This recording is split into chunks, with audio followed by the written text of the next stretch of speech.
Welcome and welcome back to Really Legal. I'm attorney Ethan Behrman. It was an extremely long day today in the New York courtroom of Judge Merchan. Both the defense and the prosecution gave their closing arguments today. I'll give you the good, the bad, and what's next. Well, let's start with the basics. It was a long weekend with Memorial Day. They were off.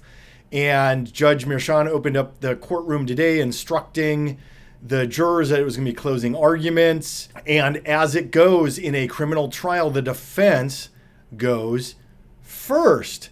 Here it was Todd Blanche, again speaking on behalf of Donald J. Trump. And I'm going to summarize the defense's closing argument by saying this. And this is my interpretation of what Todd Blanche did today. He was apparently kept his calm, kept his composure through most of the closing arguments as reported by the press who were there today.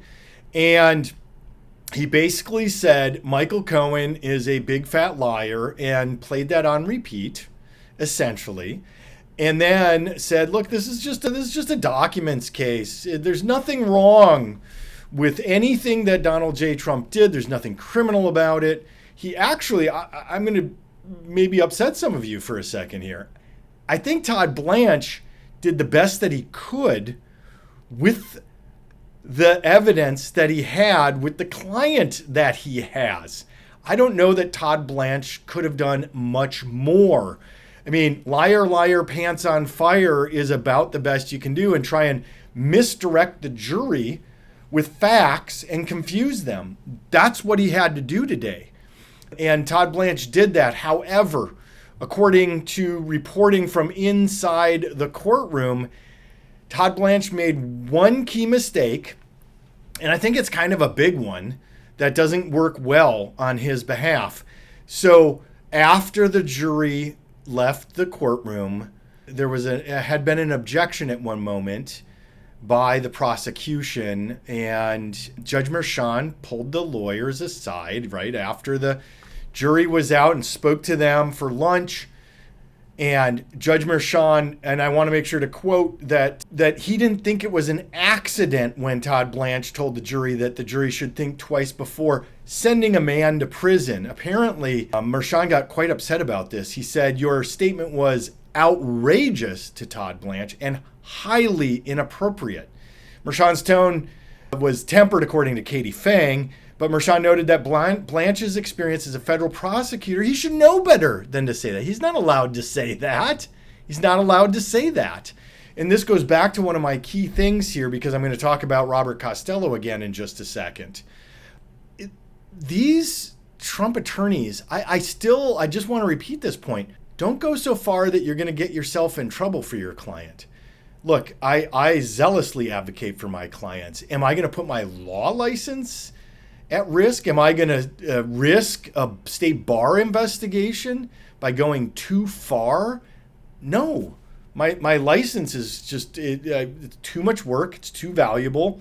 It means too much to me. It allows me to do my job for my clients. I'm not going to put it at risk. And I really believe that too many of these attorneys, I'm not saying that Blanche did that today. I don't think he did. I think Robert Costello put his at risk. And we're going to get into him here in just a second, because it's too much. And attorneys know better. They do know better. And so it's a calculated risk on their part. They're thinking it's worth the payday, it's worth the loyalty, it's worth the praise, whatever it is, they think it's worth it. And I completely disagree with them. I just don't agree with it. So the defense actually did a good job today with what they had. And then it was the prosecution's turn. And really, in light of what the defense did, if you just watch that in a vacuum, I'm not saying that right-wing commentators are going to exclusively focus on the defense's arguments in a vacuum, but it seems likely that they will. I mean, come on, let's be honest, right? They're going to ignore the prosecution. They're going to focus like Donald Trump Jr. did outside the courtroom. Speaking of outside the courtroom, think before I get to the prosecution, you're going to enjoy this little clip of Robert DeNiro. Yes, that Robert DeNiro speaking on behalf of the Biden campaign outside of the courtroom today. Take a watch and a listen at this. We New Yorkers used to tolerate him when he was just another grubby real estate hustler masquerading as a big shot.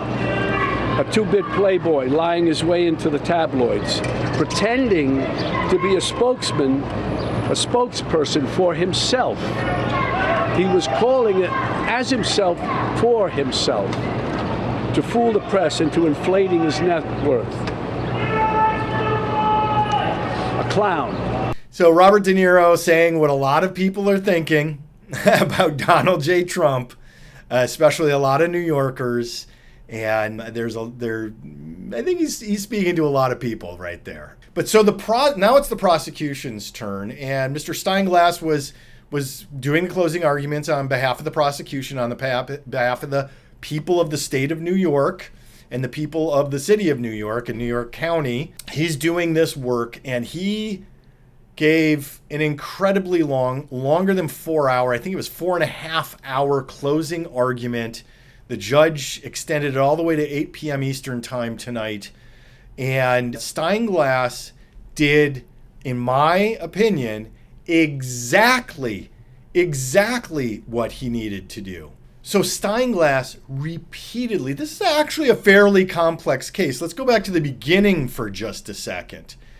It's complicated. There were 34 counts of violations of falsifying business records with the intent with co-conspirators to violate primarily New York State Election Law 17-152. Let's start at the beginning there. I think the prosecution did a great job by putting up this graphic that you can see outlining the 34 counts against Donald J. Trump. I think this was very, very critical. The defense did a good job of obfuscating, redirecting, and confusing the jurors about what this case was about.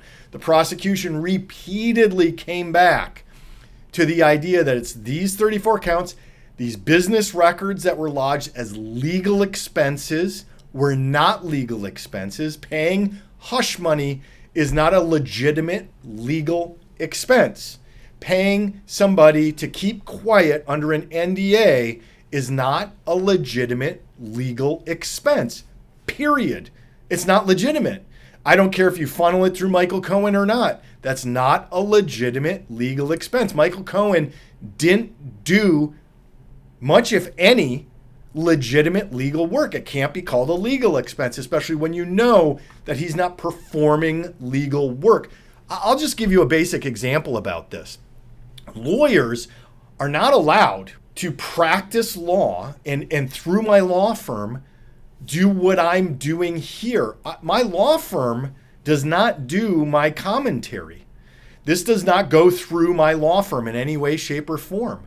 It can't by law. Only legal work goes through my law firm. What I'm doing for Really American here does not go through my law firm because that's not legitimate legal work. Commentating here is not considered legal work. I don't have a client fee agreement to perform services. I do that for my clients, and that goes through my law firm, under my law license, under my malpractice insurance.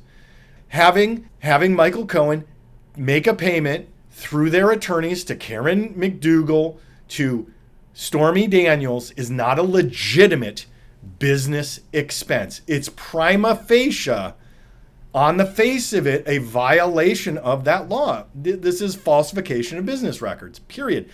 Prosecution did a great job of that today. Importantly, the intent to commit this New York State election law. Let's talk about the New York State election law here for a second, because I think this is critical. And this was what threw a lot of us off, the legal commentators, at the beginning of this case, because, wait, New York State election law, the intent to commit that's what makes it a felony. Here it is, section 17-152, conspiracy to promote or prevent an election. Almost never used. There's very little in the court records regarding this law being argued in front of courts that generates a record.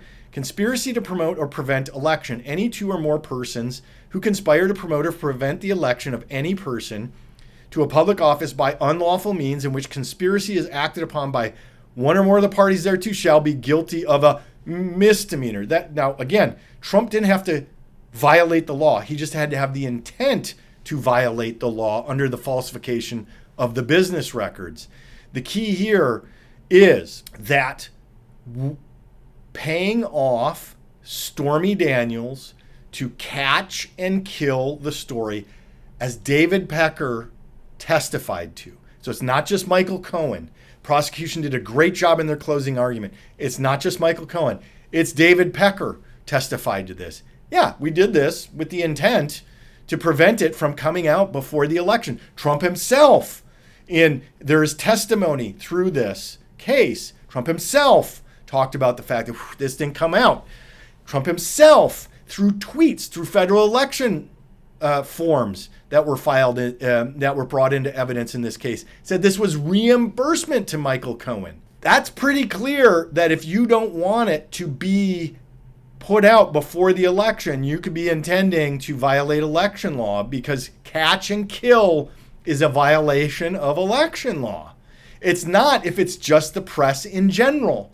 So Arnold Schwarzenegger, the McDougal story, Karen McDougal story, not necessarily a violation of election law. But again, you don't have to actually violate election law. You have to falsify the business record with the intent to. Prosecution hammered this home today. I thought they really did a good job of repeating it, making sure that the jury understood. But I want to go back to Robert Costello for a second, because this, to me, is just truly one of the most despicable things that he just continued to show himself. Not only when he was on the stand, showed himself to be an absolute loyalist, trying to pressure Michael Cohen, but this was again brought up in the closing arguments from the prosecution today. It's called a bait stamp. If you look there in the right corner, the DANYGJ 0073689. That's called a bait stamp, if you don't know. And we do that when we exchange documents that are going to be entered into the evidence through the discovery process, whether or not they're going to be entered into the evidence, I should be clear. But when we're exchanging documents with the opposing party, we do something called that bait stamp right there. And so we refer to that in our arguments, we refer to that in our filings, and we refer to that in court. But look at the bottom there. You're this is an email to Michael Cohen, June 14th, 2018. Again, the intent here is to prevent Michael Cohen from sharing what happened before the election. You're making a very big mistake if you believe these stories. I'm going to fast forward here for a second. If you really believe you are not being supported properly by your former boss, then you should make your position known. If you really want certain things to happen, you should make that known. If you really want other lawyers to refrain from saying this or that, you should make it known. Boy, that really sounds like shut up or tell us what you want to be paid to shut up. That's what that sounds like to me, and jurors are smart. They're going to see through this. Robert Costello, man, unbecoming of a licensed attorney. In my mind, that's my opinion. I really have a problem with that. So anyhow, this all comes back to the basics. The prosecution really did a great job, I think, of putting enough space. If you want to know why they took 4.5 hours, they wanted a lot of space between their closing arguments when the jurors leave for the day and what they heard much earlier in the day from the defense in their closing arguments. They repeated it over and over so the jurors get it. This was a great job by the prosecution. It still comes down to tomorrow, Judge Merchan is going to explain the law to the jurors. That's the judge's job, to explain what the law is and how they are supposed to weigh it out and what is believable and not believable. They have to determine that for themselves. They're the trier of fact, is what the jury is called, and they'll make the decision. Now, is it going to be a long jury deliberation or a short one? That's going to tell us a lot about how this goes. What do you think about these closing arguments? Give me your comments below. You know how much I love them. Please give me your comments down below. Click that like button, smash the subscribe button. So the good today, prosecution did a great job. Bad, we don't know what's going to happen yet, how much the jury believes it. What's next? Tomorrow. Judge gives them the instructions. And then they're going to go off and deliberate. This is going to be fascinating. Smash that subscribe button. Give me your comments. Really appreciate you. Thank you so much. I'm attorney Ethan Behrman. This is Really Legal on the Really American Network.